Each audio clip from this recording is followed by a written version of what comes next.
नमस्ते, मैं doctor Tripti Patil Bhardwaj, research associate at Sandu pharmaceuticals limited, Mumbai. 9th world Ayurveda congress and Arogya expo 2022 जो पंजिम गोवा में 8 से 11 दिसंबर के बीच होने जा रहा है, उसमें मैं आप सभी का सांडू फार्मास्यूटिकल्स की तरफ से हार्दिक स्वागत करती हूँ।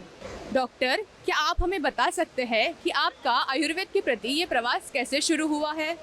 मैं डॉक्टर आशय हरीश नंदेश्वर, वसंतदादा पाटिल आयुर्वेदिक मेडिकल कॉलेज सांगली, यहाँ पर प्रोफेसर करके रचना डिपार्टमेंट जो डिपार्टमेंट है उसमें कार्यरत हूँ। सेमी गवर्नमेंट कॉलेज है।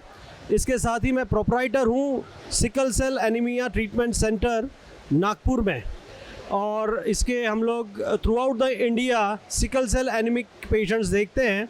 और इन सिकल सेल एनीमिक पेशेंट्स को देखते समय मुझे मल्टी ऑर्गन फेलियर यह कंडीशन फेस करनी पड़ती है, जिसमें मेजर जो पेशेंट्स हैं उनको hepatomegaly, splenomegaly, kidney failure, cardiac failure, quadriplegic means maybe because of the infection, जो ब्रेन में इन्फेक्शन हो जाता है, ऐसी बहुत सारी कंडीशंस मुझे फेस करनी पड़ती है।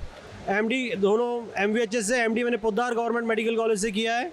मेरा ग्रेजुएशन मित्तल से हुआ है, और अभी फ़िलहाल PhD में जेनेटिक डिसऑर्डर्स इन आयुर्वेद, इसमें मैं PhD कर रहा हूँ। कि आप आयुर्वेदिक प्रैक्टिशनर करके भी प्रैक्टिस कर रहे हैं सिकल सेल एनीमिया के ऊपर, और उसके साथ साथ आप प्रोफेसर भी है।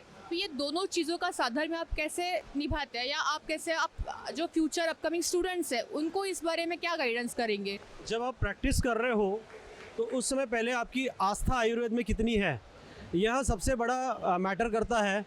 और मुझे आयुर्वेद में जब मैं मित्तल में था, जब मैं जिस बैच से मैं पढ़ा हूँ, उस समय मित्तल कॉलेज आयुर्वेद अपने अग्रगण्य स्थान पर था, और वहाँ पर विद्वत्ता का स्रोत था, और आयुर्वेद अच्छी तरह से हमको पढ़ने को मिलता था।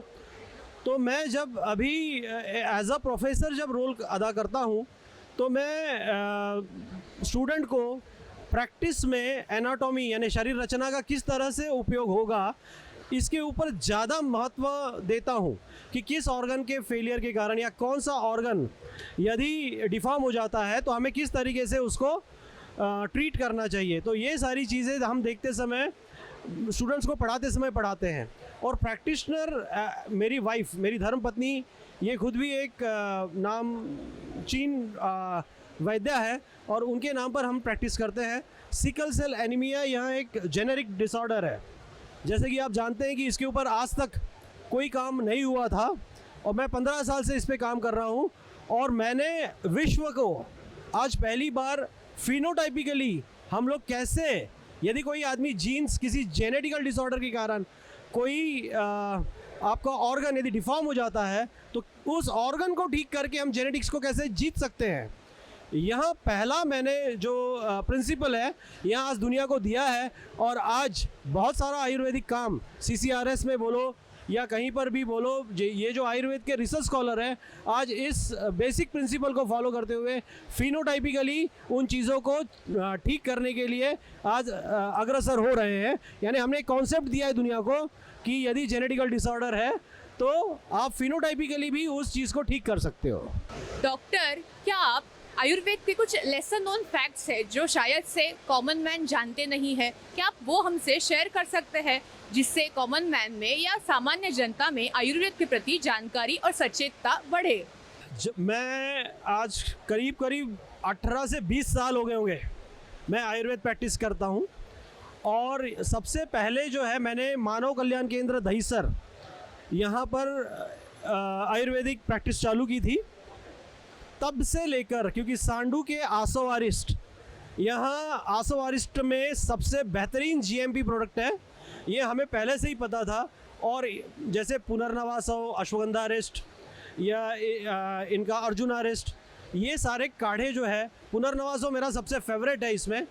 तो SGPT SGOT लेवल आप यकीन नहीं कर सकते हो, 1000 के लेवल पर गए हुए थे। और ऐसे लेवल पर बिलीरुबिन काउंट जो मोर देन 13% था, वो सारे लेवल्स को हम लोगों ने केवल और केवल इनके पुनर्नवासों को देकर पेशेंट के कई सारे प्रॉब्लम्स हम लोगों ने सॉल्व किए हुए हैं। हिपैटोबिलियरी रिलेटेड जितने भी प्रॉब्लम्स हैं जहाँ पे ऑब्स्ट्रक्टिव जॉन्डिस है, इवन दो इफ ऑब्स्ट्रक्टिव नहीं है, हिमोलाइटिक जॉन्डिस भी यदि है, तो हम लोग सांडू के पुनर्नवासो मेरा चॉइस ऑफ ड्रग है, अमृतारिस्ट मेरा चॉइस ऑफ ड्रग है। इन चीज़ों को हम लोग, यानी अभी वायरल फिलहाल काफ़ी बढ़ा हुआ था जिसमें हम लोगों ने हीमोलाइटिक एनीमिया को एनकाउंटर किया था, उस कंडीशन में भी हम लोगों ने अमृतारिस्ट और पुनर्नवासो को दिया और उसके रिजल्ट, यानी मैं प्लेन देता हूँ पुनर्नवासो और अमृतारिस्ट या इनके आसोआरिस्ट, और इसके रिजल्ट अपेक्षा से भी सुंदर आते हैं।